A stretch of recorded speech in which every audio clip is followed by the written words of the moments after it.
चलो गिरी ट्यूटोरियल के अपने चैनल में आपका स्वागत है। हमने इलेक्ट्रोमैग्नेटिक इंडक्शन के बारे में स्टडी कर लिया है। उसका ही आगे वाला पार्ट एसी करंट हम स्टार्ट करने वाले हैं, क्योंकि इलेक्ट्रोमैग्नेटिक इंडक्शन से मोटर या जनरेटर ये हमें एप्लीकेशन पता है। तो जनरेटर दो टाइप के होते हैं, जो डीसी या एसी। तो एसी जनरेटर से जो सप्लाई आता है वो हमें पता है साइनोसाइडल वेव में होता है। तो उसका इक्वेशन हमें पता है, जो भी करंट या ईएमएफ प्रोड्यूस होता है E = E0 sine omega t. ये किस पे डिपेंड करता है? हमने स्टडी किया था कि EMF is nothing but d∅/dt और E = अगर n टर्न होंगे तो n d∅/dt। ये फॉर्मूला हमने स्टडी किया था, उसके ऊपर से ये हमें ईएमएफ का वैल्यू मिलता है। और देन ये ईएमएफ क्या होता है? AC EMF. तो अब इस एसी करंट के बारे में, और इस ईएमएफ की वजह से जो करंट जनरेट होता है that is nothing but AC current. तो इसी एसी करंट के बारे में अब हम सीखने वाले कि एसी करंट होता क्या है।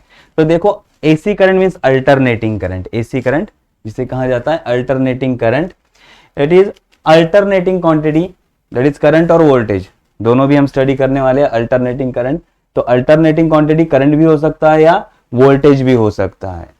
तो अब whose magnitude changes continuously with the time between 0 and maximum value and whose direction reverse periodically, ऐसी क्वांटिटी को कहते हैं alternating quantity. Alternating quantity means क्या होगा? देखो, जिसका मैग्नीट्यूड चेंज होता रहेगा हमेशा। तो पहले 0 था, फिर मैक्सिमम हुआ, वापस 0 हुआ, फिर मिनिमम हुआ, वापस 0 हुआ। क्वांटिटी का मैग्नीट्यूड हर बार चेंज हो रहा है, ठीक है। देन उसका डायरेक्शन भी चेंज हो रहा है, पहले पॉजिटिव साइकिल में जा रहा था, फिर निगेटिव साइकिल में आ गया। तो करंट का डायरेक्शन या फिर वोल्टेज का डायरेक्शन भी चेंज हो रहा है। ऐसी क्वांटिटी को कहा जाता है अल्टरनेटिंग क्वांटिटी। वो करंट हो सकता है या वोल्टेज हो सकता है, okay. They do not flow in a definite direction. एक डेफिनाइट डायरेक्शन उनका नहीं होता। मीन्स हम बोलते थे ना, अगर हमारे पास बैटरी होगी, एक पॉजिटिव साइड एक निगेटिव साइड, तो हम कहते हैं कि पॉजिटिव से करंट स्टार्ट होता है, निगेटिव पे एंड होता है। पॉजिटिव से स्टार्ट होता है, निगेटिव पे एंड होता है, या निगेटिव की ओर जाता है। लेकिन एसी में ऐसा नहीं होता है। एसी में करंट या फिर ईएमएफ का डायरेक्शन नहीं रहता, डेफिनाइट डायरेक्शन, वो रिवर्स होते रहते हैं। पहले इस डायरेक्शन में जाएंगे, फिर अपोजिट, तो बाई डायरेक्शनल रहेगा। ये ओहम्स लॉ को ओबे करता है। अल्टरनेटिंग क्वांटिटी जो भी है, करंट या वोल्टेज, ओहम्स लॉ को ओबे करता है। And frequency of alternating current is not zero. अब ये चेंज होता है तो इसके पास फ्रीक्वेंसी रहेगी। तो अल्टरनेटिंग करंट या अल्टरनेटिंग क्वांटिटी की फ्रीक्वेंसी जीरो नहीं रहेगी, ये याद रखना है, ठीक है। तो अल्टरनेटिंग कंसेप्ट क्या होता है वो समझ में आ गया, ठीक है। नेक्स्ट, अब देखो करंट के टाइप कितने हो सकते हैं, ठीक है। मैंने 4 टाइप के करंट आपको दिखाया है। एक साइनोसॉइडल, मींस इस इक्वेशन में साइन आएगा तो इस हिसाब से ये कर्व बनेगा, positive half cycle, negative half cycle में भी करंट और वोल्टेज। तो ये साइन मींस साइनोसॉइडल वेव है।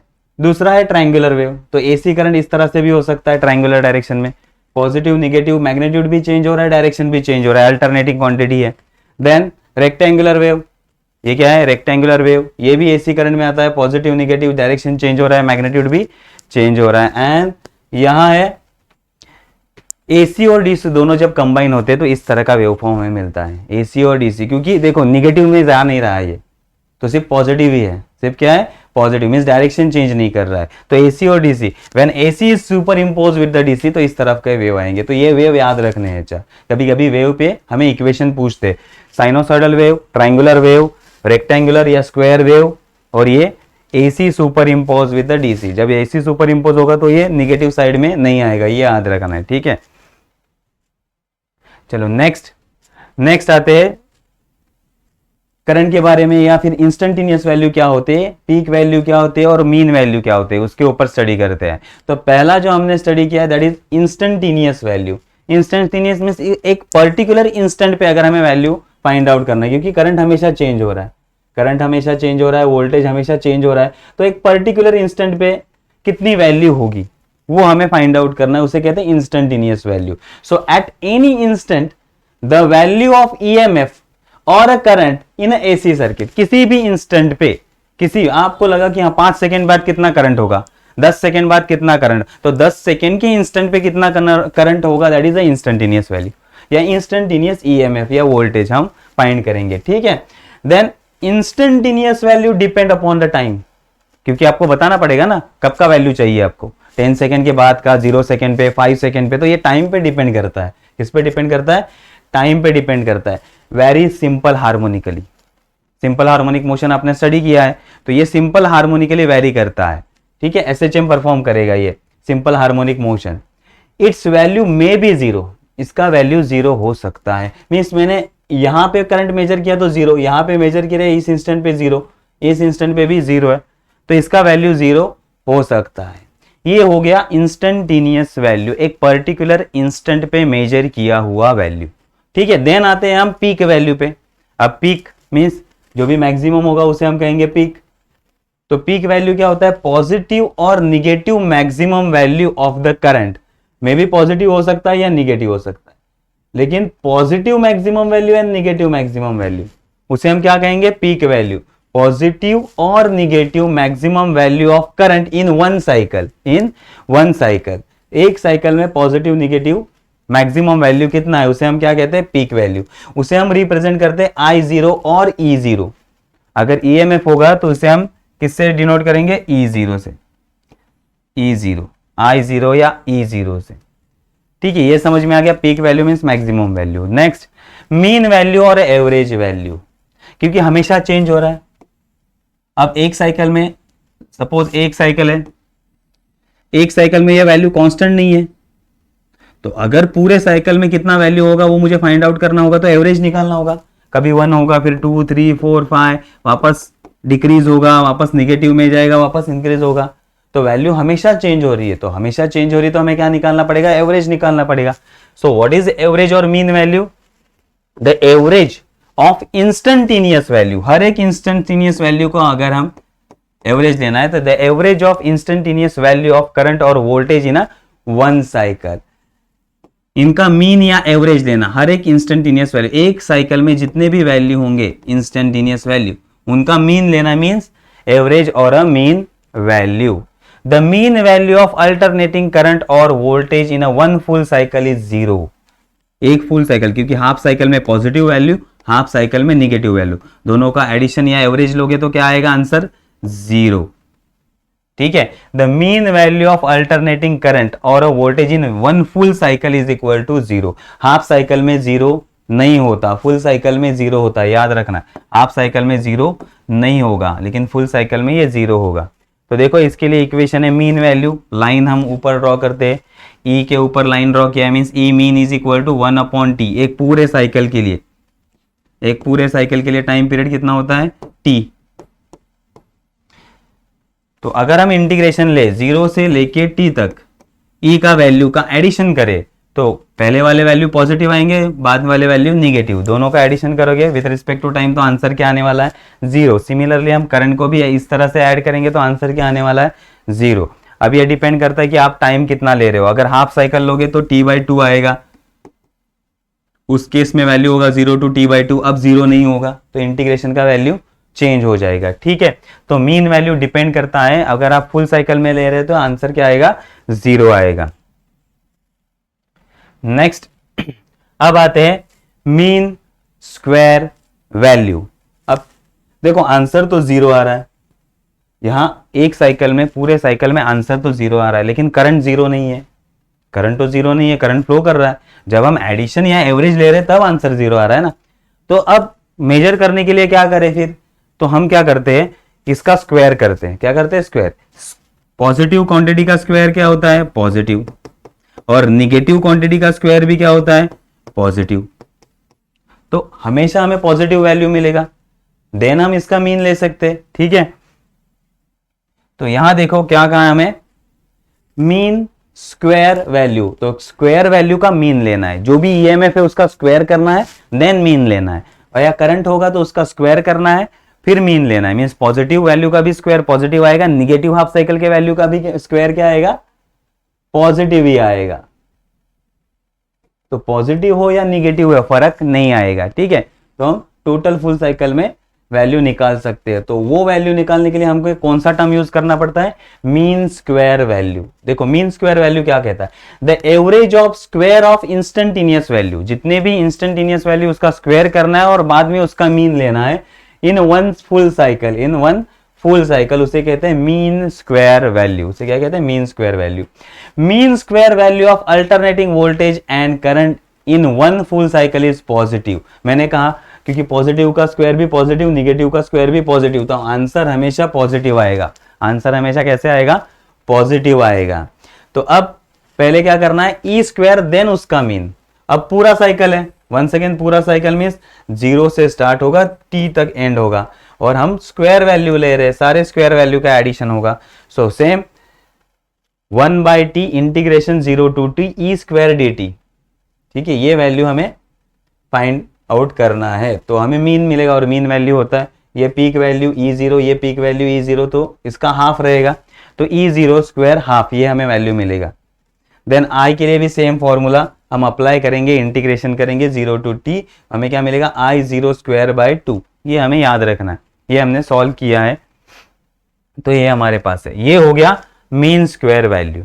अब देखो जो भी क्वांटिटी आएगी वो स्क्वायर में आएगी, जो भी क्वांटिटी आएगी वो स्क्वायर में आएगी। अगर मुझे करंट मेजर करना है, टोटल करंट, तो मैं इसका स्क्वायर लूंगा, लेकिन फिर स्क्वायर को हटाना भी तो पड़ेगा अगर मुझे करंट चाहिए तो, कि स्क्वायर ऐसे ही लिखूंगा पॉसिबल नहीं है।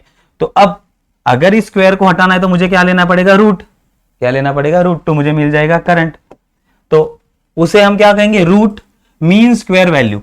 मीन स्क्वायर वैल्यू का अगर हम रूट लेंगे तो उसे हम क्या कहेंगे? रूट मीन स्क्वायर वैल्यू, और शॉर्ट फॉर्म में इसे कहते हैं RMS value. Mean square term को हमें हटाना है, इसलिए हमने क्या लिया? रूट लिया। तो अब हमें एवरेज करंट मिल रहा है एक साइकिल में, या एवरेज EMF मिल रहा है एक साइकिल में, जो कि 0 नहीं होगा, इसलिए हमने RMS वैल्यू फाइंड किया, तो उसे कहा जाता है RMS value. RMS value root mean square value of EMF और current in a AC circuit. तो मीन स्क्वायर वैल्यू का क्या लेना है? हमें रूट लेना है। मीन स्क्वायर वैल्यू का हमें रूट लेना है, तो ये क्या होगा? RMS value. ठीक है, RMS वैल्यू जो भी हमने मीन निकाला है, जो भी हमने मीन निकाला है, ये इसका हम क्या लेंगे? रूट लेंगे, रेस टू हाफ करेंगे, तो जो भी हमारे आंसर आए उसको रेस टू हाफ करेंगे। तो देखो यहां हमारा वैल्यू क्या आया था? E0 square divided by 2, I0 square divided by 2, तो उसका रूट ले लो, इन दोनों का रूट ले लिया। देखो हमने E0 square by 2 root, I0 square by 2 root लेने के बाद स्क्वायर कट जाएगा, तो E0 divided by under root 2, और ये वैल्यू होता है 0.707 E0।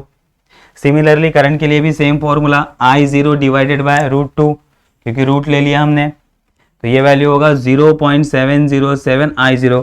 तो अगर हम RMS वैल्यू की जनरल में बात करें तो जनरली RMS वैल्यू क्या होता है? Peak value divided by root 2। Peak value divided by root 2 is nothing but the RMS value, और 1/√2 का वैल्यू कितना होता है? 0.707। ये याद रखना है, जब भी आपको पीक वैल्यू मिलेगा और RMS निकालना होगा तो 0.707 से मल्टीप्लाई कर दो। ठीक है, नेक्स्ट कंसेप्ट पे आते हैं। अब यहां जो भी कांस्टेंट टर्म है मैंने एक साथ ले लिए हैं। देखो पहला जो टर्म हमें सीखना है इस चैप्टर में, इंपेडेंस आपने पढ़ा है। Impedance means opposition. Okay, opposition offer by AC circuit to the flow of current. AC current को अपोज करने वाली क्वांटिटी, AC करंट को अपोज करने वाली क्वांटिटी क्या होती है? Impedance. The opposition offer by AC circuit, AC circuit ने अगर AC करंट को अपोज किया तो उसे हम क्या कहेंगे? इंपेडेंस, और उसको हम Z से इंडिकेट करेंगे।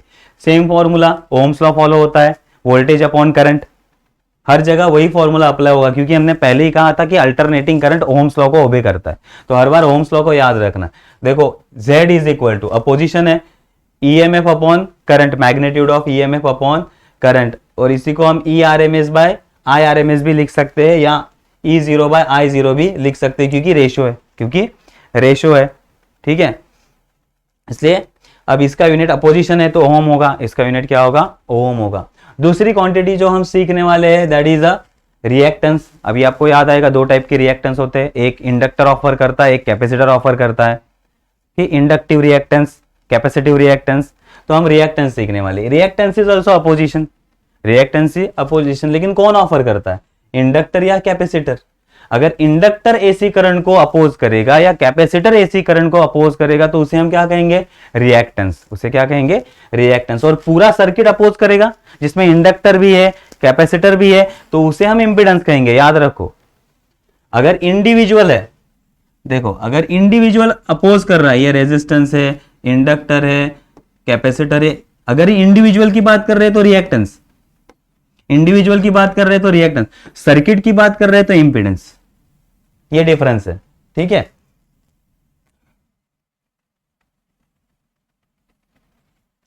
तो अब यहां देखो reactance opposition offer by inductor और कैपेसिटर और both is known as a reactance. अब रिएक्टेंस भी अपोजिशन है, फॉर्मूला हम जनरल फॉर्मूला लिख रहे हैं यहां। जनरल फॉर्मूला क्या होगा, EMF upon current, EMF upon current, same formula E RMS upon I RMS और E zero by I zero. इसका यूनिट भी अपोजिशन है तो ओम रहेगा, इसका यूनिट भी क्या रहेगा, ओम रहेगा। देन नेक्स्ट क्वांटिटी है admittance, it is a reciprocal of impedance. Impedance का उल्टा कह रहे हो तो आपको क्या मिलेगा, एडमिटेंस। ये याद रखना, एडमिटेंस को y से इंडिकेट किया या अलग टर्म से भी इंडिकेट हो सकता है, y is equal to 1/z, तो फॉर्मूला उल्टा होगा करंट बाय ईएमएफ। तो इसको हम ऐसे भी लिख सकते हैं, इसका यूनिट ओहम इनवर्स या फिर मो लिख सकते हैं। ओके, ओहम इनवर्स और मो। ठीक है, ये हो गए 3 क्वांटिटी। देन ससेप्टेंस, नेक्स्ट क्या है, ससेप्टेंस। ससेप्टेंस क्या होता है, रिएक्टेंस का reciprocal. So reciprocal of reactance that is inductive reactance और कैपेसिटिव रिएक्टेंस, कोई भी रिएक्टेंस हो, अगर आप उसका रेसिप्रोकल लेते हो तो आपको क्या मिलेगा, ससेप्टेंस। तो इंडक्टिव एक्सएल से इंडिकेट करते हैं तो 1/XL is nothing but inductive susceptance and 1/XC is equal to capacitor susceptance. अब इसका वैल्यू हमें पता है ओमेगा एल, तो 1/ओमेगा L and omega is nothing but 2 pi into frequency, so 2 pi nu L. यहां होगा ओमेगा सी का, एक्स सी का वैल्यू होता है 1/ओमेगा सी, तो 1/ओमेगा सी ऊपर चला जाएगा, सॉरी 1/ओमेगा सी ऊपर चला जाएगा, ये टर्म यहाँ 1/ओमेगा सी आएगा तो ये ऊपर चला जाएगा, तो क्या हो जाएगा ओमेगा सी। देन ओमेगा का वैल्यू 2 पाई न्यू इंटू सी, ये हो गया ससेप्टेंस। कॉमन फॉर्मूला अगर हम लिखेंगे तो S इज इक्वल टू 1/रिएक्टेंस, 1/रिएक्टेंस, और इस फॉर्मूला के हिसाब से चलेंगे तो I0 बाय E0, इसका भी यूनिट मो या ओहम इनवर्स। ठीक है, देन कंडक्टेंस, ये तो सीखा है हमने, कंडक्टेंस करंट इलेक्ट्रिसिटी में। Reciprocal of resistance, reciprocal of resistance is known as a conductance, 1/रेजिस्टेंस C is equal to 1/R, इसका यूनिट भी ओहम इनवर्स या फिर मो। तो ये क्वांटिटीज आपको याद रखनी है। ठीक है, देन नेक्स्ट 2 टाइप के रिएक्टेंस हम यहां सीखने वाले हैं। एक है inductive reactance and capacitive reactance, जो कि ऑलरेडी पढ़ के हुआ है आपका। इंडक्टिव रिएक्टेंस को XL से डिनोट करते हैं, कैपेसिटिव रिएक्टेंस को XC से डिनोट करते हैं। रिएक्टेंस अभी अभी हमने पढ़ा, रिएक्टेंस क्या होता है, अपोजिशन, कौन ऑफर करेगा, एक तो इंडक्टर नहीं तो फिर कैपेसिटर। तो पहला इंडक्टिव रिएक्टेंस कौन, it is due to the pure inductor. कौन रेजिस्टेंस ऑफर कर रहा है, इंडक्टर, तो उसे हम क्या कहेंगे, इंडक्टिव रिएक्टेंस, और XL से डिनोट करेंगे। So inductive reactance is nothing but XL is equal to omega L, where omega is equal to 2 pi nu L, ये फॉर्मूला हमें पता है। तो resistance let's path for the DC. अब अगर हम डीसी सप्लाई इंडक्टर को दे रहे, ठीक है, डीसी सप्लाई किसको दे रहे, इंडक्टर को। देखो हमारा फॉर्मूला क्या कहता है, XL is equal to 2 pi nu L. अब डीसी सप्लाई है, डीसी सप्लाई यूनिडायरेक्शनल होता है, तो इसके पास फ्रीक्वेंसी न्यू का वैल्यू क्या होगा, 0, फ्रीक्वेंसी नहीं होती है। तो अगर फ्रीक्वेंसी 0 है तो XL का वैल्यू भी क्या होगा, 0 होगा। सो रेजिस्टेंस लेस पाथ मींस अगर इंडक्टर हम डीसी करंट को लगाएंगे तो रेजिस्टेंस नहीं रहेगा, रेजिस्टेंस लेस रहेगा। Resistance less path for the DC means DC current के लिए रेजिस्टेंस ऑफर ही नहीं करेगा, तो रेजिस्टेंस का XL का वैल्यू क्या होगा, 0। It provides resistance to the flow of AC, सिर्फ AC को ये रेजिस्टेंस ऑफर करेगा क्योंकि AC को फ्रीक्वेंसी रहेगी, फ्रीक्वेंसी का वैल्यू नॉन जीरो रहेगा, फ्रीक्वेंसी का वैल्यू नॉन जीरो रहेगा, तो XL का वैल्यू भी नॉन जीरो रहेगा। ठीक है, देन आते हैं capacitive reactance. Capacitive reactance opposition offer by capacitor to the AC current. AC current को अगर कैपेसिटर अपोज करता है तो उसे हम क्या कहते हैं, capacitive reactance. Capacitive reactance XC is equal to 1 upon omega C. Once again omega का value 2 pi nu by C, 2 pi nu into C. तो ये वैल्यू हमने फाइंड आउट किया है। अब यहां भी वंस अगेन अगर डीसी करंट की बात करें तो फ्रीक्वेंसी कितनी होती है? 0। फ्रीक्वेंसी कितनी होती है? 0। अगर हमने कैपेसिटर को डीसी करंट के साथ अप्लाई किया है, कैपेसिटर को डीसी करंट के साथ लगाया है, अब ये चेंज नहीं हो रहा है, तो एक प्लेट पॉजिटिव एक प्लेट निगेटिव तो हो गया। अब क्या हो गया? फ्रीक्वेंसी तो 0 है, फ्रीक्वेंसी का वैल्यू 0 पुट करो, quantity 0, 1 upon 0 is infinite, means यहां से करंट फ्लो ही नहीं करेगा। तो अपोजिशन कितना होगा? Infinite, means it is act as a open circuit, capacitor से करंट ही फ्लो नहीं करेगा, तो ये ओपन सर्किट जैसे एक्ट करेगा। तो इंडक्ट कैपेसिटिव रिएक्टेंस कितना होता है? इनफाइनाइट। और एसी के लिए ये पाथ प्रोवाइड करता है। अगर एसी करंट को हमने कनेक्ट किया यहां, तो एसी का फ्रीक्वेंसी 0 नहीं होता, नॉन जीरो वैल्यू होता है। तो उस केस में कैपेसिटिव रिएक्टेंस कितना होगा? 1 अपॉन 2 पाई न्यू सी। ठीक है, अब ये हो गया रिएक्टेंस के बारे में। अब आते हैं 3 जो कंपोनेंट हमें सीखने होते हैं कि अगर एसी करंट हम रेजिस्टर को लगाएंगे, एसी करंट हम इंडक्टर को लगाएंगे और एसी करंट हम कैपेसिटर को लगाएंगे, तो किस तरह से बिहेव करेंगे, वो किस तरह से बिहेव करेंगे। तो कुछ टर्म हमने इसके सीखे थे। सपोज हमने प्योर रेजिस्टेंस को एसी करंट दे दिया या एसी सोर्स अप्लाई कर दिया, जिसका ईएमएफ कितना है? E is equal to E0 sine omega t. इतना ईएमएफ वाला सोर्स हमने रेजिस्टर को लगा दिया। अब रेजिस्टर से करंट कितना फ्लो करेगा? I is equal to I0 sine omega t. हमने वो फाइंड किया है अकॉर्डिंग टू ओम्स लॉ, हम फाइंड करते हैं, that is E is equal to IR वाला फॉर्मूला अगर हम अप्लाई करेंगे, IR वाला,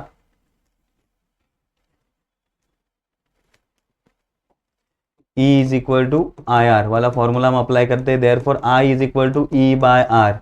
तो E का वैल्यू हम रखते हैं E0 sine omega t divided by R, और इसको हम क्या कहते हैं? I0। तो I is equal to I0 sine omega t, ये हमने स्टडी किया है।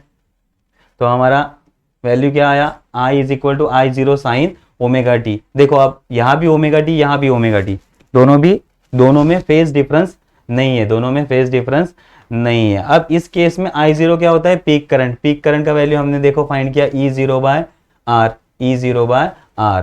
देन फेज डिफरेंस का वैल्यू 0, क्योंकि यहाँ कोई भी एंगल बीच में नहीं आया है। Then power factor, power factor concept होता है कॉस इनटू फेज डिफरेंस वाला एंगल। तो cos 0 इज नथिंग बट 1, तो पावर फैक्टर का वैल्यू क्या आएगा? 1। देन टाइम डिफरेंस, दोनों में बिल्कुल टाइम डिफरेंस नहीं रहेगा। चलो इसको मैं आपको ग्राफ से दिखाता हूं। देखो अगर ईएमएफ मैक्सिमम हो रहा है तो करंट भी मैक्सिमम हो रहा है, ईएमएफ नीचे जा रहा है मिनिमम पीक पे, तो करंट भी मिनिमम पीक पे जा रहा है। तो जब ईएमएफ मैक्सिमम होगा तब करंट भी मैक्सिमम होगा, जब ईएमएफ मिनिमम होगा करंट भी मिनिमम होगा। तो दोनों फेज में है, दोनों में टाइम पीरियड का डिफरेंस नहीं है, दोनों में फेज का डिफरेंस नहीं है। तो फाई का वैल्यू कितना आया? 0, और डिफरेंस नहीं है, मीन जहां ईएमएफ होगा वहां, अगर हम फेजर ड्रॉ करते हैं, phasor is a vector form, phasor क्या होता है? रोटेटिंग वेक्टर फॉर्म में हम इसको ड्रॉ करते हैं। तो देखो E0 का एंगल भी ओमेगा टी, I0 का एंगल भी ओमेगा टी, और दोनों एक के ऊपर एक ओवरलैप करेंगे, दोनों एक के ऊपर एक ओवरलैप करेंगे। ये समझ में आ गया? ये हो गया हमारा रेजिस्टर के लिए। Similarly for pure inductor, similarly for pure inductor, अगर हम इंडक्टर को एसी सोर्स के साथ कनेक्ट करते हैं जिसका ईएमएफ है E is equal to E0 sine omega t. अब यहां हम कौन सा इंडक्टेंस वाली कंसेप्ट जो हमने यूज की थी वो यूज करके हम यहां करंट निकालते हैं। तो अब करंट का वैल्यू क्या आता है उस केस में? Current I is equal to I0 sine omega T minus pi by 2, याद रखो माइनस पाई बाई 2। यहां कहीं भी माइनस प्लस पाई बाई 2 या पाई थीटा कुछ नहीं आया। अब यहां पाई बाई 2 आ गया, मीन्स यहां फेज है। क्या कर रहा है? करंट पीछे जा रहा है, पाई बाई 2 से माइनस किया है ना, माइनस मीन्स पीछे जा रहा है। तो अब जो भी करंट I0 का वैल्यू क्या होगा? Ohm's law, EMF upon opposition, EMF का वैल्यू E0, और प्योर इंडक्टर कितना अपोज करता है? एक्सेल इतना, इंडक्टिव रिएक्टेंस। तो सेम फॉर्मूला हमने अप्लाई किया, एक्सेल का value omega L and omega का वैल्यू 2 पाई न्यू एल। तो ये हमें पता है। अब देखो फेज डिफरेंस का वैल्यू मींस हम कहेंगे कि EMF leads the current, EMF current को लीड कर रहा है, मींस ईएमएफ का वैल्यू पहले मैक्सिमम होगा देन करंट का वैल्यू मैक्सिमम होगा, इसलिए फेज क्या लिया है हमने, पॉजिटिव π/2, पॉजिटिव π/2। अगर हम कॉस का वैल्यू पुट करते हैं, cos pi is equal to, तो पावर फैक्टर का वैल्यू 0 होगा एंड इसमें टाइम डिफरेंस होगा t/4, टाइम डिफरेंस होगा t/4। अब ये जो क्वांटिटी है हम यहां से सीखते ग्राफ से, देखो क्या कहा है, पहले मैंने कहा था कौन मैक्सिमम होगा, ईएमएफ, ईएमएफ मैक्सिमम है तो करंट मिनिमम है, करंट क्या है, मिनिमम है, देन करंट मैक्सिमम होगा तब ईएमएफ मिनिमम होगा। तो ईएमएफ पहला मैक्सिमम हो रहा है, तो ईएमएफ आगे है और करंट पीछे है, तो ईएमएफ कितने से आगे है, π/2 से, ईएमएफ कितने से आगे, EMF lead the current by π/2। तो ईएमएफ के लिए फेज कितना हो गया, प्लस π/2, या फिर हम ऐसा लिख सकते हैं current lag behind EMF by minus π/2, इसलिए करंट में माइनस आया है क्योंकि करंट क्या कर रहा है, करंट पीछे है, करंट पीछे है π/2 से और ईएमएफ क्या है, आगे है π/2 से, ये समझ में आ गया। तो देखो ईएमएफ और आई, इसमें एंगल कितना है, 90 डिग्री, कितना है, 90 डिग्री, क्योंकि ये π/2 से पीछे है, ये समझ में आ गया। थर्ड है प्योर कैपेसिटर। अगर हम कैपेसिटर को लगाते हैं एसी सोर्स के साथ जिसका ईएमएफ है E is equal to E0 sine omega t. अब हमें पता है कैपेसिटर dq/dq वाला हम फॉर्मूला यूज करते हैं और यहाँ और करंट निकालते हैं। जब हम करंट का फॉर्मूला निकालते हैं तो इसमें आता है I is equal to I0 sine omega T plus, यहाँ क्या आया है, प्लस π/2, मीन्स अब करंट आगे है क्योंकि एंगल में 90 डिग्री एडअप हो रहा है, 90 डिग्री एडअप हो रहा है, तो करंट आगे है कितने से, π/2 से, और ईएमएफ पीछे है कितने से, π/2 से। तो ईएमएफ के लिए हम फेज डिफरेंस क्या लिखेंगे, माइनस π/2, ईएमएफ के लिए फेज डिफरेंस माइनस π/2। अब माइनस तो पावर फैक्टर का वैल्यू 0 आएगा और टाइम डिफरेंस t/4, ठीक है। अब देखो यहां वंस अगेन करंट का value EMF bye reactance, EMF bye reactance, और इसका वैल्यू एक्सी का वैल्यू क्या होता है, XC is equal to 1/ωc, तो 1/ωc ऊपर चला गया, ωc E0 और ωc, ओमेगा का वैल्यू 2π/c, तो ये होगा हमारा करंट का वैल्यू, आईपी करंट का वैल्यू। और बाकी तो हमें पता है। अब ये टाइम डिफरेंस कैसे निकालते हैं आपको पता है, अगर दोनों वेव एक साथ जा रहे हैं, दोनों वेव एक साथ जा रहे हैं तो ये होता है 0, ये पूरा टाइम होता है t, ये होता है t/2, ये होता है t/4, ये होता है 3t/2, सॉरी 3t/4, 3t/4। तो अब देखो दोनों में डिफरेंस नहीं है तो time difference is equal to 0, ये भी 0 हो रहा है, तब दोनों 0 थे, दोनों मैक्सिमम हो गए, दोनों 0 हो गए, तो time difference is equal to 0। लेकिन अगर एक वेव आगे और एक वेव पीछे होगा, देखो इस तरह से, ये हमारा 0 देन ये t/4, तो टाइम डिफरेंस कितना हो गया, देखो ये भी 0 पे, ये भी 0 पे, दोनों सेम फेज में, तो टाइम डिफरेंस t/4, यहाँ भी सेम सेंटर में है, इन दोनों में टाइम डिफरेंस t/4, तो टाइम डिफरेंस t/4 से। अब देखो करंट लीड कर रहा है, पॉजिटिव एंगल है, पॉजिटिव है, प्लस से हमने इंडिकेट किया है, तो करंट लीड करेगा, करंट लीड द ईएमएफ और EMF lag behind the current by angle π/2, तो फेज कितना आएगा हमारा, -π/2 फॉर ईएमएफ, ठीक है, -π/2 क्योंकि करंट के पीछे है, तो इसे कहते हैं फेजर डायग्राम, और ये हमारे ग्राफ या वेव फॉर्म है। तो ये 3 कंपोनेंट हमने स्टडी की है। उसके बाद हम 3 तरह के सर्किट कर सकते हैं इससे, हमारे पास 3 कंपोनेंट है, एक था रेजिस्टर, एक इंडक्टर और एक कैपेसिटर। तो अगर हम दोनों को कनेक्ट करते हैं आर और एल को, okay, resistive inductive circuit, okay, resistive inductive circuit, तो रेजिस्टर और इंडक्टर को हम कनेक्ट कर रहे हैं, तो resistive inductive circuit, resistor R, inductor L, यहां वोल्टेज वी आर, यहां वोल्टेज वी एल, वोल्टेज का value V R is equal to ohms law I R V L I into XL, same formula है, ये resistance जो offer करता है उसे XL कहते हैं। अब देखो हमने तीनों कंपोनेंट का स्टडी किया है, अब ये हमें याद रखना है देखो रेजिस्टेंस के लिए करंट और ईएमएफ एक ही डायरेक्शन में, रेजिस्टेंस के लिए करंट और ईएमएफ एक ही डायरेक्शन में रहते हैं, ठीक है। और इंडक्टर के लिए, ठीक है, इंडक्टर के लिए करंट अगर इस डायरेक्शन में होगा तो 90 डिग्री से ईएमएफ आगे रहता है और कैपेसिटर में 90 डिग्री से ईएमएफ पीछे रहता है। ये हमेशा याद रखना है, ये याद रखना है। देखो जिस डायरेक्शन में करंट होगा उस डायरेक्शन में ईएमएफ होगा रेजिस्टर के लिए, किसके लिए, आर के लिए। एल के लिए, एल के लिए एल शेप ही होगा, सबसे इजी, एल के लिए एल शेप, यहां करंट और करंट के आगे 90 डिग्री ईएमएफ रहेगा। और सी के लिए इसके उल्टा, सी के लिए ईएमएफ नीचे होता है और करंट सेम डायरेक्शन में। तो ये तीनों डायग्राम आपको याद होने चाहिए। तो अब हम यहां वही डायग्राम देखो ड्रॉ किए हैं।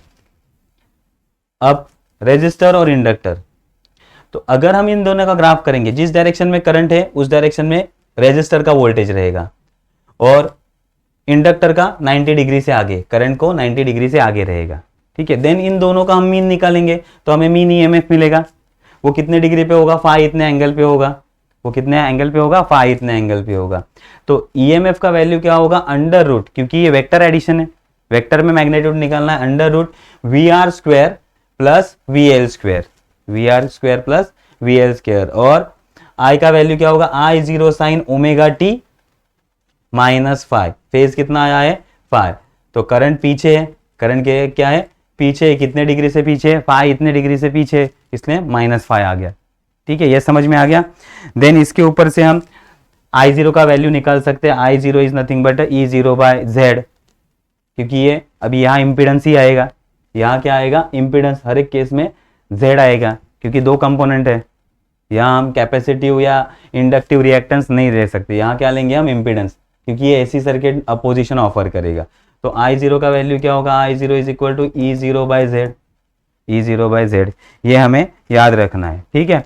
सिमिलरली अगर हम रेजिस्टिव और कैपेसिटिव सर्किट का स्टडी करें, आरसी सर्किट का, तो ये है हमारा आर, ये है सी, ये वोल्टेज ऑफर करेगा वी आर और ये वोल्टेज ऑफर करेगा वी सी, और इसको हमने सोर्स लगाया E is equal to E zero sine omega t. Once again आप कैपेसिटर, कैपेसिटर का वोल्टेज नीचे होता है, रेजिस्टर का करंट के डायरेक्शन में रहता है, रेजिस्टर का करंट के डायरेक्शन में रहता है, ठीक है। जिस डायरेक्शन में करंट उसी डायरेक्शन में रेजिस्टर का वोल्टेज, और कैपेसिटर का 90 डिग्री से पीछे रहता है, जो कि मैंने पीछे ले डायग्राम में आपको बताया था, 90 डिग्री से पीछे, जहां करंट रहेगा उसके 90 डिग्री पीछे रहेगा, ठीक है।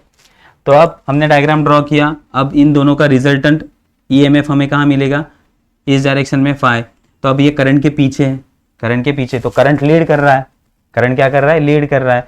तो ई का वैल्यू वंस अगेन सेम होगा, वेक्टर का फॉर्म में मैग्नीट्यूड निकालना है, under root V R square plus V C square, ये पता है ना आपको, ये होता है आर एक्स, ये होता है आर वाई, ये होता है आर। तो R is equal to under root R X square plus R Y square, वही फॉर्मूला हम अप्लाई कर रहे हैं, ठीक है, V R square plus V C square. और अब देखो करंट आगे है, ईएमएफ से करंट आगे है, कितने, फाइव से आगे, तो करंट का formula I is equal to I zero sine omega T plus phi, plus phi, यहाँ माइनस है वहां प्लस, आई जीरो का वैल्यू वंस अगेन सेम, ये वैल्यू चेंज नहीं होगा, E zero by Z, Z का वैल्यू चेंज होगा, Z इन दोनों के लिए आएगा, कंपोनेंट कौन सा है, रेजिस्टिव और दूसरा कैपेसिटर के लिए, यहाँ रेजिस्टर और इंडक्टर के लिए जेड हमें फाइंड आउट करना होगा, ठीक है। देन थर्ड कंसेप्ट हमारा एलसी सर्किट, कौन सा सर्किट है, LC circuit, L inductor, C capacitor. तो इंडक्टिव और कैपेसिटिव सर्किट है ये, इसको भी हमने सोर्स अप्लाई किया, E is equal to E zero sine omega t. अब देखो इसमें करंट के 90 डिग्री आगे वी एल रहेगा और 90 डिग्री पीछे वी सी रहेगा, मीन्स वी एल आगे है और वी सी यहाँ नीचे है, दोनों एक दूसरे को अपोज करेंगे। देखो डायग्राम, ये ऊपर रहेगा, ये नीचे रहेगा, तो एक दूसरे को अपोज करेगा, तो यहाँ सिंपल वेक्टर एडिशन होगा, डायरेक्शन अपोजिट है तो माइनस साइन आएगा, वी एल माइनस वी सी। अब डिपेंड करता है किसका वैल्यू ज्यादा है, उस डायरेक्शन में ये जाएगा, तो पॉजिटिव 90। अब इन दोनों में फेज करंट के साथ, करंट से एक 90 डिग्री आगे एक 90 डिग्री पीछे, तो हमेशा फेज डिफरेंस तो 90 आना ही है, फेज डिफरेंस 90 आना, एक तो प्लस आएगा नहीं तो माइनस आएगा। अगर वी एल ग्रेटर होगा तो रिजल्टेंट वी एल के डायरेक्शन में, अगर वी सी ग्रेटर होगा तो वी सी के डायरेक्शन में।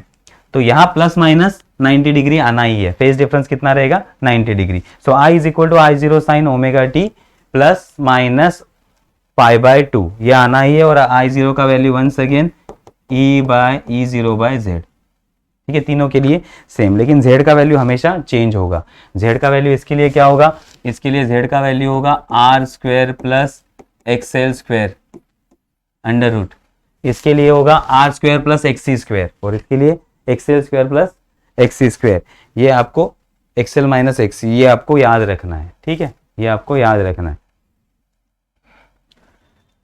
चलो नेक्स्ट आते हैं LCR circuit. LCR circuit, LCR circuit किसे कहते हैं, एलसीआर अगर तीनों सीरीज में लगाए हुए हैं तो उसे हम कहते हैं एलसीआर सर्किट, उसे क्या कहते हैं एलसीआर सर्किट। अब तीनों कंपोनेंट है, तीनों कंपोनेंट है, तो देखो करंट का डायरेक्शन हमारा एक्स एक्सिस पे है, करंट का डायरेक्शन एक्स एक्सिस में, उसी डायरेक्शन में हमारा रेजिस्टर का वोल्टेज जाएगा, उसी डायरेक्शन में रेजिस्टर का वोल्टेज रहेगा। करंट के 90 डिग्री आगे इंडक्टर का वोल्टेज रहेगा, तो ये देखो 90 डिग्री आगे इंडक्टर का VL है, और करंट के 90 डिग्री पीछे VC रहेगा। अब VC का वैल्यू स्मॉल है, तो अब इन तीनों का रिजल्टेंट निकालना है। तो तीनों का रिजल्टेंट निकालने से पहले हम क्या करेंगे, दोनों का निकाल लेते हैं, VL और VC का, अपोजिट में है ना, तो VL का वैल्यू ग्रेटर है, तो अब हम क्या करेंगे, दोनों को माइनस करेंगे, तो ये हमें मिल गई क्वांटिटी VL माइनस VC। अब इन VL माइनस VC और VR, इन दोनों का हम क्या निकालेंगे, रिजल्टेंट। तो ये रिजल्टेंट हमें मिल गया V, ये रिजल्टेंट क्या मिला V। किसका रिजल्टेंट निकाला हमने, देखो यहाँ है VL माइनस VC, दोनों का ऐड करके ये मिला, और यहाँ है हमारा VR, इन दोनों का रिजल्टेंट हमने निकाला V। तो अब वही वैल्यू हमने लिखा है, देखो V is equal to under root VR square plus VL minus VC square. अब इसमें जो एंगल आएगा that is phi, phase difference, तो ये आगे भी जा सकता है पीछे भी जा सकता है। क्यों आगे पीछे जा सकता है, अगर VC का वैल्यू ग्रेटर होगा तो ये वैल्यू नीचे आएगी, अगर VL का वैल्यू ग्रेटर होगा तो ऊपर जाएंगे वेक्टर, VL का वैल्यू ग्रेटर है, वेक्टर पॉजिटिव ऊपर जाएगा, ठीक है। तो I का वैल्यू हमारा I is equal to I0 sine omega T plus minus phi आया, प्लस माइनस फाई, क्योंकि देखो फाई यहां आया है, फाई जो भी है एंगल हमारा V के साथ और करंट के साथ एंगल कितना है फाई। तो करंट अब पीछे भी हो सकता है आगे भी हो सकता है, कैसे पीछे हो सकता है, अगर VL माइनस VC, VL का वैल्यू ग्रेटर है, VL माइनस VC, VL का वैल्यू ग्रेटर है तो वेक्टर ऊपर रहेगा और ये करंट यहां रहेगा VL माइनस VC। अगर VC का वैल्यू ग्रेटर है तो वेक्टर नीचे रहेगा VC माइनस VL, ऐसा रहेगा, और I यहां रहेगा, तो आंसर पॉजिटिव निगेटिव दोनों आ सकता है। देन करंट I0 को फाइंड आउट करने के लिए same formula E0 upon Z, लेकिन Z का वैल्यू यहां क्या होगा, याद रखना है, Z का value under root R square plus minus XL minus XC whole square, XL minus XC whole square. ये इंपॉर्टेंट है, LCR सर्किट में हमेशा इंपेडेंस का वैल्यू पूछते, ठीक है, ये याद रखना है। देन XL का वैल्यू ओमेगा L और XC का वैल्यू माइनस, हमने माइनस लिया है साइन 1 अपॉन ओमेगा C, ठीक है। देन आता है फेज डिफरेंस। फेज डिफरेंस कैसे निकालते हैं, हमें पता है tan का वैल्यू ले लो, tan क्या होता है, tan phi, tan opposite by adjacent, opposite by adjacent, opposite value क्या है VL माइनस VC, मीन्स हम यहां लिख सकते हैं XL माइनस XC, और ये क्या आएगा नीचे, यहां होगा रिजल्ट R रेजिस्टेंस, सो XL minus XC upon R, या फिर हम इसका दूसरा फॉर्मूला लिख सकते हैं VL minus VC upon VR, ये भी एक फॉर्मूला होगा, VL minus VC upon VR, ये भी फॉर्मूला एप्लीकेबल है, ठीक है। तो ये दोनों फॉर्मूले आएंगे। इसके बाद जो हमारा टॉपिक है दैट इज रेजोनेंट सर्किट। अब देखो दो टाइप के रेजोनेंट सर्किट आपको पता है, एक सीरीज रेजोनेंट सर्किट, एक पैरेलल रेजोनेंट सर्किट। दोनों के लिए भी कंसेप्ट सेम होता है, दोनों के लिए भी कंसेप्ट सेम होता है, दोनों के लिए भी फॉर्मूला सेम रहता है। इसलिए हमने क्या किया, रेजोनेंट सर्किट के लिए एक ही फॉर्मूला, हमें क्या पता है XL और XC को एक साथ करना है, मींस इंडक्टर के लिए XL और XC ये दोनों अगर एक साथ हो गए, हमने देखा था ना voltage VL, voltage VC, voltage VC, अगर ये एक साथ हो गए means XL is equal to XC, दोनों का वैल्यू सेम होगा। उस केस में omega L is equal to 1 upon omega C, तो ओमेगा का वैल्यू वहां चला जाएगा, तो omega square 1 upon LC, omega 2 pi f, अब मैं यहाँ फ्रीक्वेंसी लिख रहा है, न्यू नहीं लिख रहा हूँ, ठीक है। तो अब इनका स्क्वायर क्या, 1/LC, so f square is equal to 1/2 pi square LC, and f is equal to root ले लिया 2 पाई अंडर रूट LC। तो ये फॉर्मूला आपको पता है, सीरीज सर्किट हो या पैरेलल सर्किट हो, दोनों के लिए फ्रीक्वेंसी निकालने के लिए 1/2 पाई अंडर रूट LC वाला फॉर्मूला हम अप्लाई करते हैं। तो ये एल और सी पे डिपेंड करता है, क्योंकि रेजिस्टेंस पे ये डिपेंड नहीं करता, ठीक है, रेजोनेंट सर्किट। तो ये आपको याद रखना है। नेक्स्ट अगर हम कंसेप्ट स्टडी करें तो पावर के लिए, पावर मैंने बताया था, पावर क्या होता है, voltage into current. Simple, circuit में पावर क्या होता है, वोल्टेज इनटू करंट। लेकिन यहाँ एसी सर्किट है, एसी सर्किट में क्या होता है, फेज डिफरेंस आता है, कुछ केस में फेज डिफरेंस है, कुछ केस में नहीं है। तो अब यहाँ वी आई कॉस फाई, ये हम कंसेप्ट यूज करने का है, वोल्टेज करंट इनटू दोनों में फेज डिफरेंस आएगा। तो ये work done by current, work done, current कितना वर्क डन करता है पर second, that is nothing but the power, उसे क्या कहते हैं, पावर। नेक्स्ट हमें पावर पता है, इंस्टेंटेनियस पावर होता है, इंस्टेंटेनियस पावर, एक सर्टन इंस्टेंट पे, पावर के भी वही कंसेप्ट है, एक सर्टन इंस्टेंस पे अगर हमें पावर फाइंड आउट करना है, that is E I, instantaneous power is nothing but P insta is equal to, ऐसे लिखेंगे, is equal to E I, that is instantaneous EMF by instantaneous current. अब instantaneous E is equal to E0 sine omega T, और दूसरा I is equal to I0 sine omega T plus या minus five आएगा, ठीक है। उस हिसाब से दोनों को यहाँ पुट करके आपको वैल्यू निकालना है। सो पावर इंस्टेंटेनियस क्या होगा, E0 I0 sine omega T into sine omega T plus minus जो भी फाइव आएगा, उस हिसाब से आपको इसको पुट करना होगा, ठीक है। ये हो गया instantaneous power. Then average power, then क्या होता है, एवरेज पावर, तो हमें एवरेज निकालना होगा।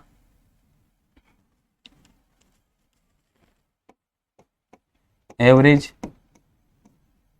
पावर, अब पावर का फॉर्मूला हमें पता है, एवरेज पावर, एवरेज टर्म हम आरएमएस के लिए यूज करते हैं। अगर हमें एवरेज निकालना है तो power average is nothing but E R M S into I R M S into cos five, average power का formula. E R M S का value E0/√2 into I0/√2 cos five, ठीक है। तो ये होगा E0 I0/√2 कॉस फाइव, ठीक है। अब E0 I0 का वैल्यू आप पुट कर सकते हो in terms of Ohm's law, तो उस हिसाब से आपको वैल्यू फिर मिलता जाएगा, डिपेंड रहेगा, ठीक है। तो ये हमारा एवरेज पावर का फॉर्मूला होगा, P एवरेज। तो इनको याद रखना है। दूसरा होता है वर्चुअल पावर, दूसरा क्या होता है, वर्चुअल पावर।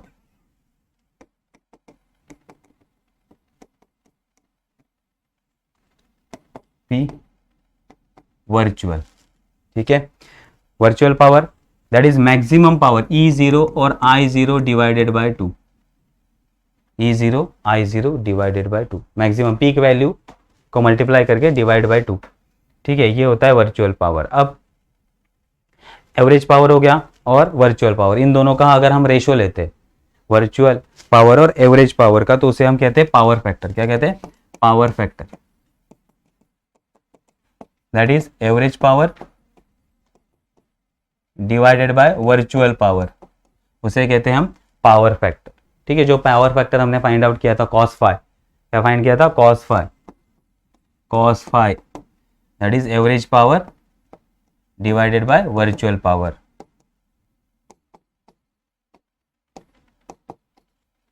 ठीक है। तो ये कंसेप्ट हम यूज करने वाले हैं पावर के केस में, ठीक है। अब यहां हमारा एसी करंट का थ्योरेटिकल पार्ट खत्म होता है। अब हम स्टार्ट करने वाले हैं इसके न्यूमेरिकल। क्या स्टार्ट करने वाले हैं इसके न्यूमेरिकल।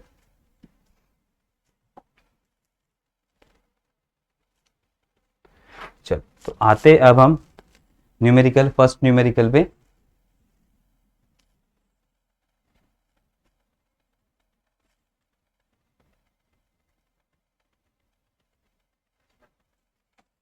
देखो पहला प्रॉब्लम हमें क्या दिया है, 80 ohm electric heater is connected to a 220 volt and 50 hertz main supply. The peak value of electric current flowing in a circuit is approximately. चार ऑप्शन हमें दिए गए हैं. First 2.5 ampere, second 3 ampere, 4 ampere and 10 ampere. दिया क्या है हमें? Electrical heater जिसका रेजिस्टेंस कितना है 10 ohm is a electric heater is connected to 220 volt and 50 hertz main supply. Peak value of electric current means peak value find करना है, means आपको I0 का वैल्यू फाइंड करना है. आपको दिया क्या है? IRMS.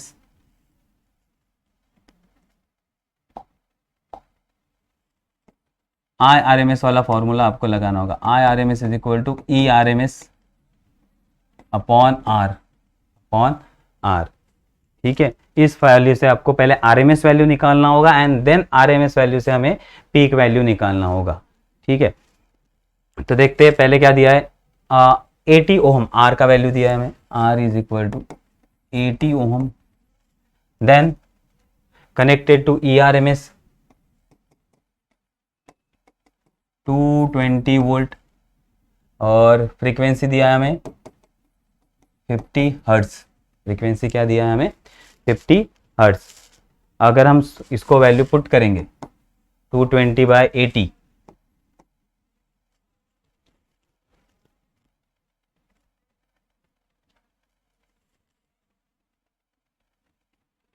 IRMS is equal to ERMS by R. ERMS का वैल्यू कितना लिया हमने? 220 वोल्ट डिवाइडेड बाय 80 ओहम. ये आ गया हमारा RMS वैल्यू. और भी सॉल्व कर सकते हैं हम इसको. अब इसको हमें फाइंड आउट करना है, इसका पीक वैल्यू निकालना है. तो I0 का वैल्यू क्या होता है? I0 is equal to RMS value I0 by root two. RMS क्या होता है? IRMS is equal to I0 by root 2. Therefore, I0 is equal to root 2 IRMS. So, root 2 into IRMS का value हमारे पास है 22/8. अब इसको आप सॉल्व करोगे, इसको आपको सॉल्व करना पड़ेगा. ओके, रूट 2 का वैल्यू आपको पता होना चाहिए 1.414. ओके, उससे आपको इसको मल्टीप्लाई करना होगा. अगर आप इसको सॉल्व करते हो तो अप्रोक्सीमेटली ये आंसर नियर अबाउट, देखो इसका आंसर 1.4 इंटू 22/8 अगर आप करोगे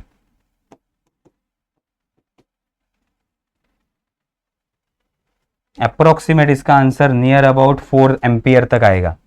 कहाँ तक आएगा? 4 एम्पियर. 3 के आगे जाएगा ये आंसर. ठीक है, तो अप्रोक्सीमेट आपका आंसर कितना आएगा? 4 एम्पियर. तो सी आंसर आपका करेक्ट होगा. ठीक है,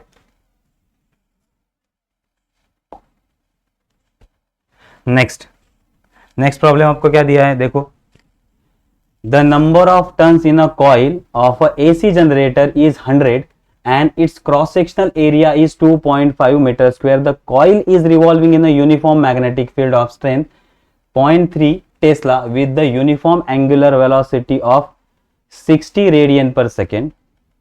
The value of maximum voltage produced by. अब ये जनरेटर वाला प्रॉब्लम है. ये क्या है? जनरेटर वाला प्रॉब्लम है. अगर जनरेटर EMF प्रोड्यूस कर रहा है, जनरेटर क्या कर रहा है? EMF प्रोड्यूस कर रहा है, तो उसका वैल्यू या maximum value of voltage means E0 का वैल्यू कितना होगा? E0 का वैल्यू नंबर ऑफ टर्न्स पे डिपेंड करता है, ओमेगा पे डिपेंड करता है, और कौन से टर्म पे डिपेंड करता है. ओके, और कौन से टर्म दिए? देखो, एक आ गया नंबर ऑफ टर्न्स आ गया, एरिया रह गया, तो ये एरिया पे डिपेंड करता है, और coil revolve in a magnetic field of B पे डिपेंड करता है. तो ये इसका फॉर्मूला है मैक्सिमम के लिए, क्योंकि यहाँ आता है साइन वाला फॉर्मूला आता है. तो साइन का वैल्यू मैक्सिमम होगा तो ये मैक्सिमम होता है. तो हम साइन को हटा देते हैं, तो ये चारों टर्म का हमें क्या करना है? मल्टीप्लीकेशन करना है. तो एन का वैल्यू 100, ओमेगा का वैल्यू, ओमेगा रिवॉल्व 60 रेडियन पर सेकेंड, ए का वैल्यू 2.5 और बी का वैल्यू 0.3 टेस्ला. ठीक है, अगर आप इसको मल्टीप्लाई करते हो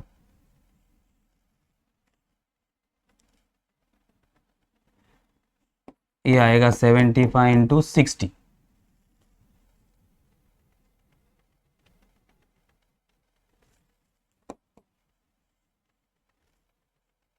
कुछ बचा हुआ है। कितना आंसर आएगा? 4500। ठीक है, देखो आंसर आया 4500। ऑप्शन में कहीं दिख रहा है? नहीं, क्योंकि हमें पूछा क्या है? Kilo volt. क्या पूछा है? Kilo volt. तो इसको किलो में कन्वर्ट कर दो। 4.5 into 10⁻³ volt and that is 4.5 kilo volt. तो आंसर होगा हमारा 4.5 किलो वोल्ट। ठीक है, समझ में आया? मैक्सिमम के लिए यह फॉर्मूला हमें अप्लाई करना है। नेक्स्ट,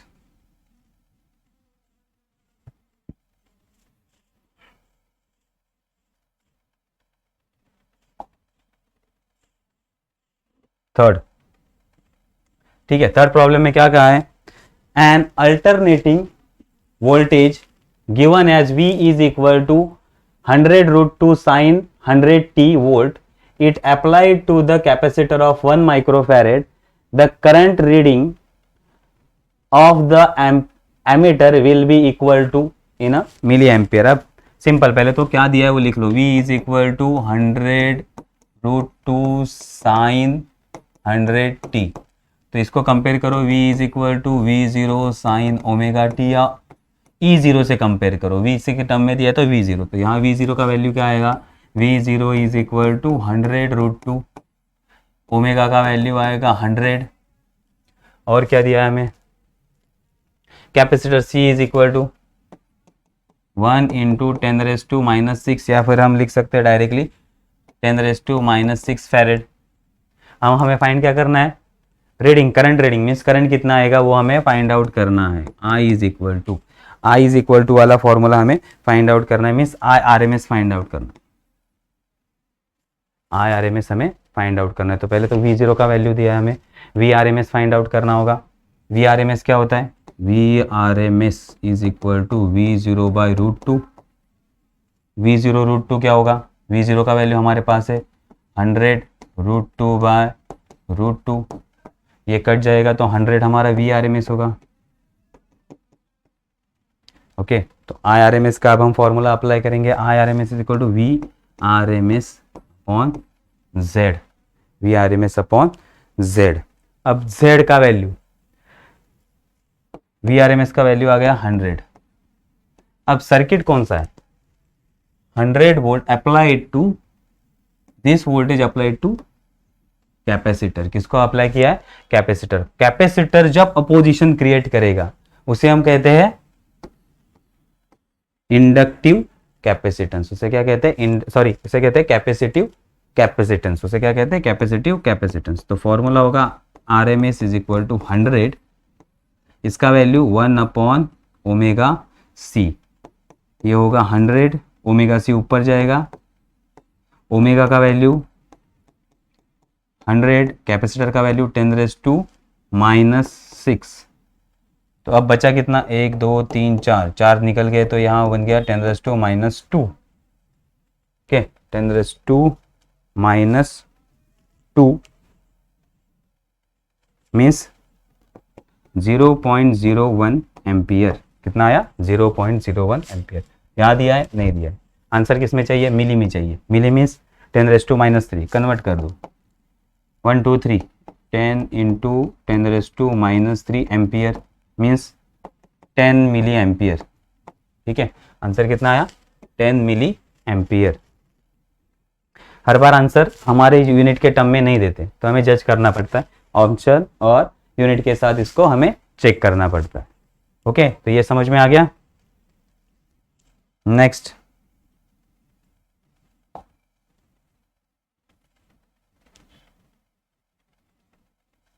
नेक्स्ट क्या दिया है? A current of 25/pi hertz frequency is passing through AC circuit having series combination of R 100 ohm, L 2 Henry and phase difference between voltage and current is।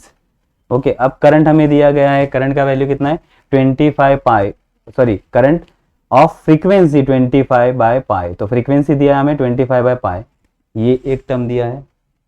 Next, passing through the AC circuit having series combination of, किसका series combination है? RL circuit है हमारे पास, कौन सा है, RL circuit. The phase difference between voltage and current, हमें क्या find करना है, फेज डिफरेंस का फॉर्मूला फाइंड आउट करना है। फेज डिफरेंस मींस tan, हमें क्या फाइंड करना है, tan phi। अब देखो हमने अगर डायग्राम ड्रॉ करना है, डायग्राम से पढ़ना है, तो करंट के डायरेक्शन में कौन सा होता है, रेजिस्टेंस का वोल्टेज होता है, रेजिस्टेंस करंट के डायरेक्शन में होता है, और उसके 90 डिग्री में हमारा क्या होता है, इंडक्टर होता है, इंडक्टर का वोल्टेज होता है, तो इंडक्टर इस डायरेक्शन में रहेगा, और देन इन दोनों का क्या आएगा, रिजल्टेंट आएगा, और देन इसमें फेज डिफरेंस आएगा। हमें क्या निकालना है, फेज डिफरेंस फाई निकालना है। तो tan फाई हमें अप्लाई करना है इन टर्म्स ऑफ, हम एक तो VL बाय VR लिख सकते हैं, एक फॉर्मूला हमारा कौन सा है, VL बाय tan क्या कहता है, opposite by adjacent means VL by VR, या हम इसको इंडक्टेंस, हमें क्या दिया है, अपोजिशन दिया है, तो हम इसको ऐसे लिख सकते हैं XL बाय R, इस टर्म में भी लिख सकते हैं, ठीक है। तो हम अप्लाई करेंगे tan phi is equal to XL by R। XL क्या होता है, ओमेगा L, और R का वैल्यू हमें दिया है 100। अब फ्रीक्वेंसी का वैल्यू हमारे पास है, सो यहां होगा frequency 2 pi nu L by 100। अब 2 पाई फ्रीक्वेंसी का वैल्यू 25 बाय पाई, L का वैल्यू 2 डिवाइडेड बाय 100।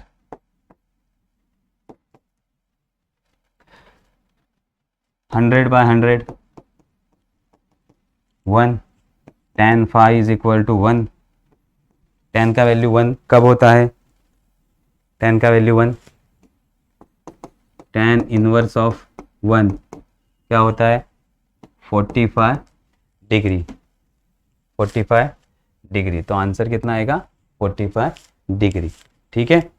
तो हमने प्रॉब्लम सॉल्व कर लिए है अब हर एक केस के लिए ऑलमोस्ट।